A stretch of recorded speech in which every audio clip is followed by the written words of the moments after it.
Cuidado com os falsos profetas, eles vêm até a vós vestidos com pele de ovelha, mas por dentro são lobos ferozes. É muito forte isso que nosso Senhor traz, esse pedido de cuidado. E os falsos profetas, mais do que nunca, eles continuam agindo de uma maneira cada vez mais desmascarada no nosso tempo. Hoje os falsos profetas, eles não precisam nem mais vestir essa pele de ovelha. É visível ali na forma de falar, naquilo que eles pregam, naquilo que eles pedem e batem insistentemente, na questão principalmente do dinheiro. Mas a ignorância do povo é tão grande, e como diz o Antigo Testamento, o profeta que o povo gosta é aquele que fala de vinho e de cerveja.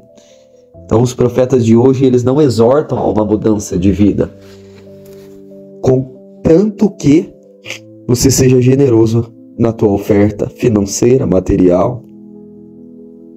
Então o cristianismo, que é uma doutrina sólida, baseada na verdade e no amor, agora ela se torna uma teologia da prosperidade, da felicidade, onde a promessa é sempre de realização financeira, realização material.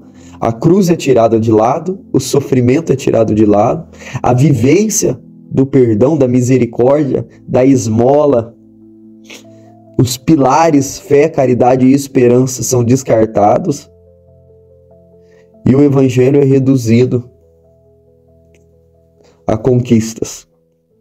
E o ser humano desejoso de conquistas, encharcado na avareza, no apego ao dinheiro, vai abraçando uma doutrina líquida, sem essa solidez do evangelho, essa solidez da cruz que deu mártires e mais mártires para a igreja primitiva, e sempre deu isso. A grande escassez da verdade é visível nas nossas igrejas pela falta de homens buscando Deus, a falta de homens se consagrando a Deus na vida religiosa. Você olha para a vida religiosa, você vê muitas irmãs, mulheres, mas você vê poucos homens, porque o homem, ele não é baseado no sentimento. O homem, ele não faz uma opção de entrega total, alicerçado somente em palavras vazias. Por isso você vai ver na história da igreja sempre o sinônimo da entrega dos homens com austeridade. Então você vai ver os monges, você vai ver os eremitas, você vai ver os franciscanos, os dominicanos, sempre ali homens que são atraídos por uma vida austera.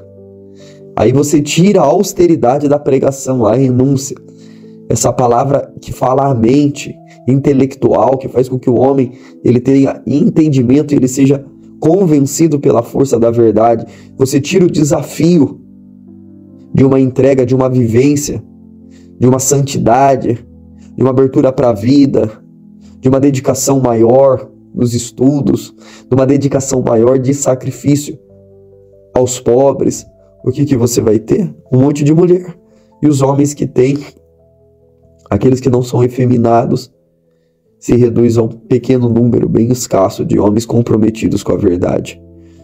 Então esses falsos profetas, eles não falam a mente, porque conhecereis a verdade vos libertará. Eles falam ao coração, são palavras adocicadas, são palavras que não são permeadas pelo fogo que Jesus veio trazer à terra. Palavras que ferem como a espada de dois gumes, como diz Hebreus 4, versículo 12, que a palavra de Deus é penetrante. A palavra de Deus, ela machuca, ela fere. E se ela não está ferindo mais nos nossos tempos, é porque está escasso esses homens que têm a coragem de tocar na ferida da humanidade. Homens que não têm medo de perder até o seu ministério, o seu chamado, a sua carreira, por amor às almas. É isso que Jesus está falando. Quando Jesus pregava, as pessoas chegavam a pegar em pedras para apedrejá-lo. Muitas vezes a palavra dele não foi acolhida, mas ele trazia a missão a qual a ele foi confiada. E nós não podemos prostituir o evangelho. Dar o evangelho que não é o de Cristo. Vou mexer nisso, não vou tocar nisso, porque isso vai escandalizar. Isso daqui tem pessoas que não vivem isso, eu não posso tocar nesse assunto, porque senão, meu irmão, você está arrumando confusão com o próprio Deus. Então, o medo, o respeito humano, e tem coisas que nos custam anunciar, tem coisas que você sente uma opressão diabólica para que você não fale, para que você não toque naquilo, um medo mesmo que vai tomando conta, um pavor ali. Então, quando o mensageiro ele não tem um compromisso com a verdade, primeiro a vivência, depois a busca, e quando eu falo a vivência aqui, está embutida a vida de oração. A vida de oração, porque a adoração é a oração que dá força para o profeta profetizar. Desde o Antigo Testamento nós vemos Deus exortando a respeito dos falsos profetas, que proferiam oráculos que não eram Deus que mandavam, que falavam coisas vãs, que não alimentavam o povo, que não cuidavam do povo. Só fico preocupado em melhorar a casa material, melhorar o templo, fazer reformas e mais reformas, mas e o alimento para as ovelhas? As ovelhas estão morrendo de fome. E aí quando as ovelhas vão buscar alimento em outro lugar, e hoje com a facilidade da internet, aí acaba gerando ciúmes, muitas vezes, naqueles que têm essa missão do pastoreio, mas ali as ovelhas encontraram alimento. E aí as ovelhas elas se sentem chamadas a retribuir com ofertas, até com dízimos. Para esses que estão à frente, você vê o crescimento, né, da ordem do Frei Gilson, do Instituto Hesed, dos próprios arautos do Evangelho, crescimento material, crescimento do seminário, crescimento dos institutos, a busca por vocação ali. Mas por quê? Porque o povo encontrou alimento. E a gratidão, a Canção Nova, quantas pessoas que ajudam, que contribuem, que financiam obras de evangelização que nem pisam, mas porque através daquela evangelização receberam graças. E a maior graça é conhecer Cristo, conhecer, amar e servir Deus, essa é a finalidade nossa. Então quando o Senhor, e Ele nos dá a dica para reconhecer o verdadeiro profeta, é o fruto daquela missão, é o fruto daquele apostolado. O que é aquele instituto, aquele pregador, aquele missionário, aquele sacerdote, aquela ordem religiosa, qual é o fruto? As pessoas que se alimentam desse carisma, dessa pregação, elas vão se tornando mais santas, elas vão amando mais a nosso Senhor Jesus Cristo, no sacramento da Eucaristia, elas vão amando mais a igreja, o Papa, elas vão buscando mais a doutrina sólida, livros espirituais, ou elas vão se fechando no seu eu, na sua conquista, e não tem fruto de santidade, de arrependimento, de ato de misericórdia, de ato de esmola, de ato de perdão. Qual que é o fruto?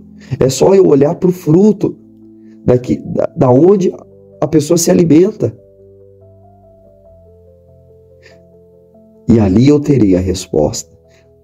Se existe a verdade ou a falsidade. Porque os dois não caminham junto. Mas tantos anos falando disso, ainda tem esse comportamento. Alguma coisa de errada tem. E às vezes não é nem com o mensageiro, né? É com o receptor que não tem essa coragem de transformar, de mudar. Né? Porque se o próprio Cristo ali conseguiu no meio deles ter um falso apóstolo, né? Quanto mais nós no nosso tempo. Mas para o teu discernimento você precisa ter essa base do fruto, meu irmão.